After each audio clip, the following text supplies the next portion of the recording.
તારીખ 15 નવેમ્બર 2025 શનિવાર. સંત લુકના ગ્રંથમાંથી પાઠ 18મો અધ્યાય કડી 1 થી 8.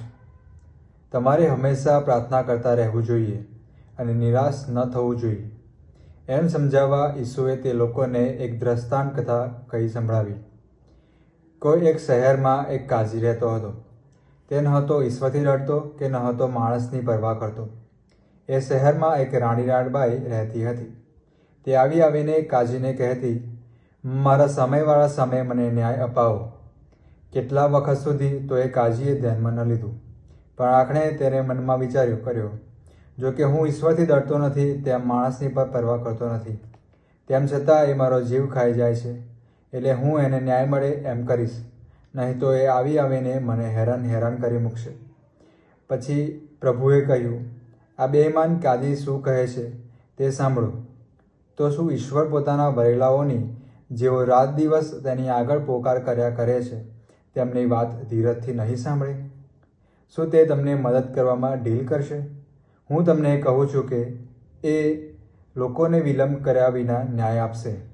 તેમ છતાં માનવપુત્ર આવશે ત્યારે તેને પૃથ્વી ઉપર શ્રદ્ધા જોવા મળશે ખરી?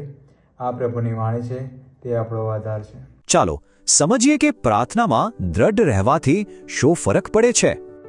ઘણીવાર એવું લાગે જાણે આપણી પ્રાર્થનાઓનો કોઈ જવાબ જ નથી મળી રહ્યો, ખરું ને?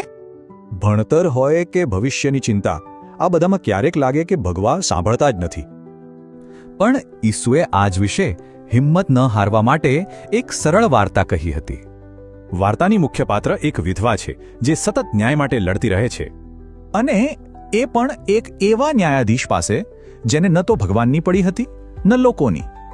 એણે હાર માની જ નહીં, બસ વારંવાર પોતાની વાત રજૂ કરતી રહી. તેની આ જ જીદને કારણે ન્યાયાધીશે છેવટે તેની વાત સાંભળી અને મદદ કરી. તો શું આનો અર્થ એ છે કે ભગવાન પણ પેલા અન્યાયી ન્યાયાધીશ જેવા છે? ના, બિલકુલ નહીં. આ વાર્તાનો મુદ્દો જે છે કે ભગવાન એ ન્યાયાધીશ જેવા નથી. ભગવાન તો અલગ છે. એ આપણી કાળજી રાખે છે અને આપણી દરેક પ્રાર્થના સાંભળે છે. તો પછી સવાલ એ થાય કે સતત પ્રાર્થના કરવાની જરૂર જ શું છે? કારણ કે પ્રાર્થના ભગવાનને બદલવા માટે નથી, પણ આપણો વિશ્વાસ મજબૂત કરવા માટે છે.